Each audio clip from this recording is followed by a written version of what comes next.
What a difference a day makes.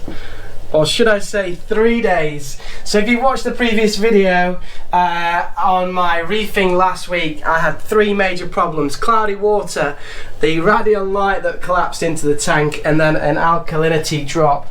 It is looking so much better today.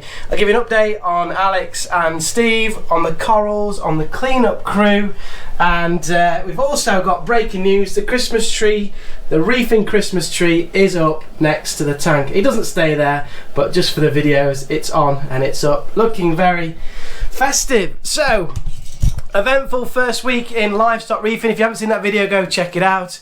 But this week it is absolutely wonderful. The radion light has managed to stay in one place.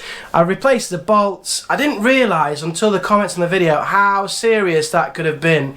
I was just annoyed that it had fallen off, but actually if it had fallen into the tank and maybe electrocuted the fish and the corals and broke the 400-pound light, that is devastating. So I was actually annoyed at the situation, whereas everybody on the comment was saying you're so lucky. I didn't realise how lucky I actually was. So the D&D jump guard at £30, if you haven't seen that video, check that one out when I make the D&D jump guard, has saved me a fortune. So always have a jump guard, not just for your fish but also for your corals. So the other problem I was sorting out is cloudy water. Thank you. This is why I'm on YouTube, because you guys have sorted out my issue with cloudy water. I've put the filter sock in at the back, so it comes with a Red Sea filter sock, just a white standard sock. I think it's something like 250 microns or something like that. Allows kind of sediment to move through it and water to move through it.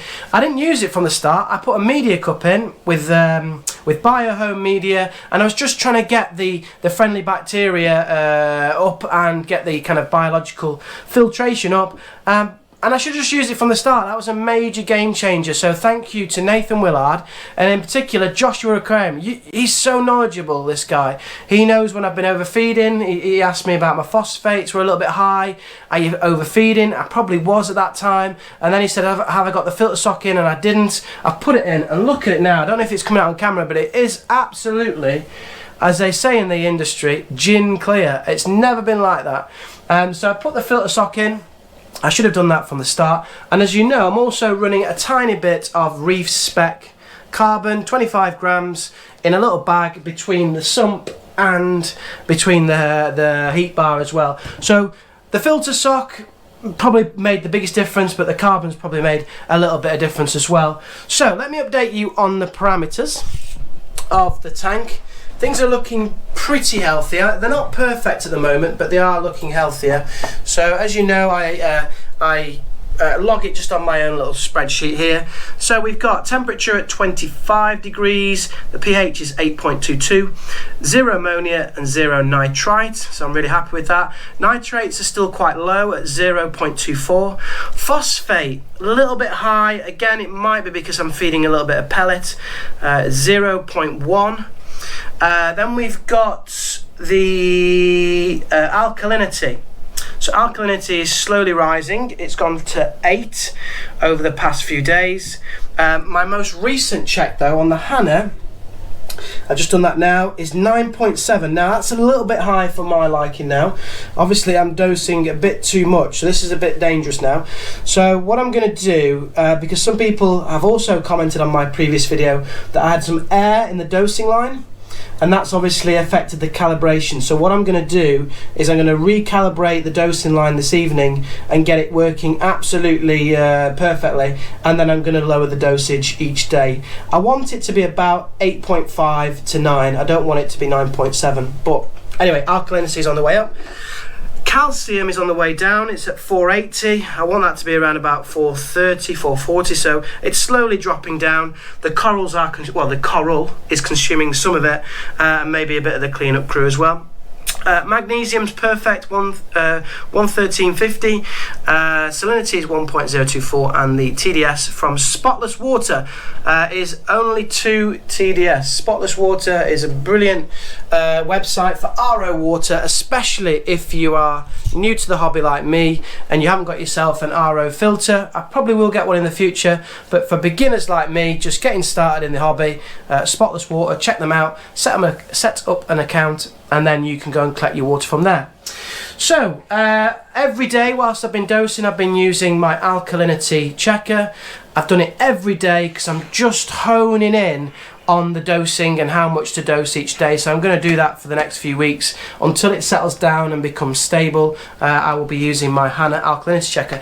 I do think this is probably one of the best Hannah checkers that I've used and that I've got most of them actually. The worst is still the nitrate checker. It is so tricky and fiddly to use. Anyway, let me give you an update on the tank. So the tank is looking absolutely stunning. We've got our conch snail just down there. He's hoovering the rock. Don't know if you can see that. Sorry, I haven't got any filters yet, so I don't know if you can see that. But just here is the conch snail. There is my torch coral. The lights are going down a little bit, so you're not getting the full effect. It does really pop out, but I'm sure you're getting the greens there as well. It's super healthy. It was a real, it was a bit of a gamble. It was quite an expensive coral, 5 heads, green torch coral. It was a bit of a gamble. It's taken a lot of demand from the water in terms of alkalinity and calcium, but it is, I would say, it is on its way. It's thriving, it's healthy, it's enjoying its environment. We then got towards the back, it might come out in a minute. Let me just move the Christmas tree a minute because that's just getting a bit of reflection there. We've got a blood red shrimp who always comes out at the back, and then we've got various different snails as well, and the stars of the show which keep coming to the front of the glass. We've got Alex and Steve, my mocha clowns. Okay, they're absolutely stunning. So what I'm going to do is I'm going to stick a little bit of food in for them. So what I've been feeding the fish so far, just trying to keep things to a little bit of a minimum. So I've been feeding probiotics, small pellet. This is quite expensive. I think it's about £18 a tub, but this will probably last a good 9 months, I would guess. There's quite a lot of food in there. It prides itself on cleaner water, so even if it kind of gets stuck in the body of the water, it will not release loads of phosphate or nitrates, so it keeps the water clean, and it's obviously good for digestion of the fish. So it's, I feel with everything in reefing, the more you spend, generally the better the product and the better the tank is. The cheap thing that I bought was an Amazon pump for mixing the salt, and that broke after about 4 weeks, and I've had to buy another one. That's the only cheap thing that I did, and that's the thing that broke. So it is an investment. It's a very expensive hobby, but I'm finding that generally if you go for the slightly mid to high end products, things are a little bit better. So I tend to feed this probiotics in the morning to the fish because it's quite a quick thing to do, and I use the little feeding ring at the top here. The feeding ring helps to keep the food, here's the feeding ring, helps to keep the food. In fact, let's remove the lid because we are going to feed Alex and Steve. The feeding ring is here, and that will help to keep the food in one place. Now what I'm going to do for feeding is I'm just going to turn off the sump, so these guys will really know that food is coming. It's amazing how quickly they get into these routines. So we'll turn those off. So what I also feed in the evening is a little bit of frozen brine shrimp. Tank water's in there that's defrosted it. So frozen brine shrimp, krill, and just other kind of little crustaceans. But here we go. So we're just going to pour that in. It will go into the feeding ring, but it won't stay there because, and here they are dashing over. What I'm also going to do for you is I'm going to put the white lights on. So I'm just going to go onto the Mobius app. Oh dear. So I'm going to go onto the Mobius app, and I'm just going to change the lighting so you get a better view of the fish and corals. Now the blood red shrimp, he's really happy. In fact, you might be able to see him at the back in the cave when I get the whites on. So that helps you to see how clear it is. The clownfish are gorgeous, aren't they? So I've switched everything off. They're now in feeding. So's the little conch at the bottom. The only thing we've not seen, and this is a little bit sad, is our pom-pom crab.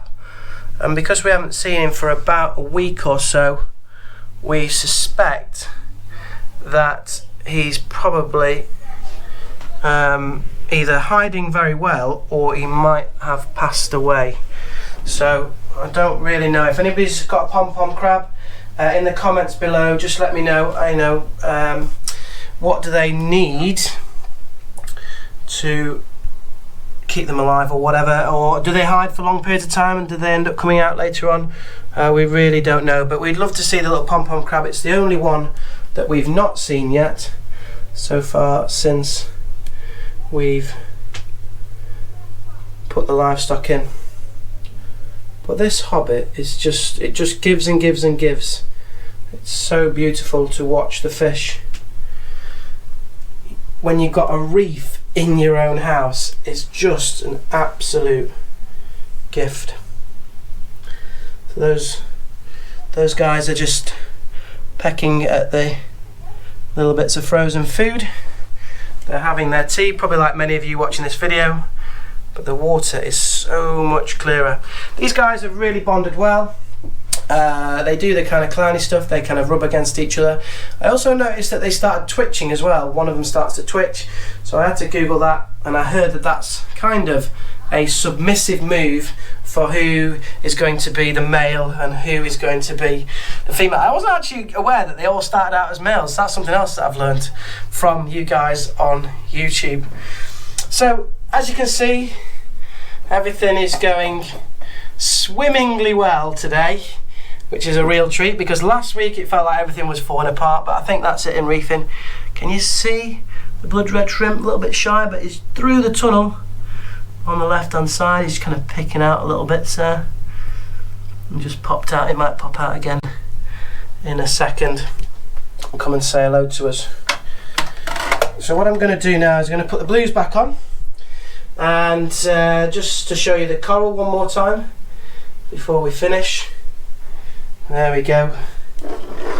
So that is what the tank is looking like. Look how green the coral is. The torch coral is amazing. The blood red shrimp's out on just on this left hand side of the archway. So there you have it. That's the update of the Red Sea Max Nano. We are, as a family, absolutely loving the tank and getting the most out of the tank at this moment in time. Remember, we are going to run a competition when we get to 500 subscribers of Jay's Real Reef. When we get to 500 subscribers, we are going to give one lucky subscriber a free Hannah checker of their choice. So if you haven't subscribed yet, please hit the subscribe button and the notification bell so you hear our next video this weekend. We'll give you an update on the tank. So subscribe into the free Hannah prize draw. If you've enjoyed this video, give us a thumbs up. Really good to see you in this midweek special. You take care, guys. Look after your families and look after your friends.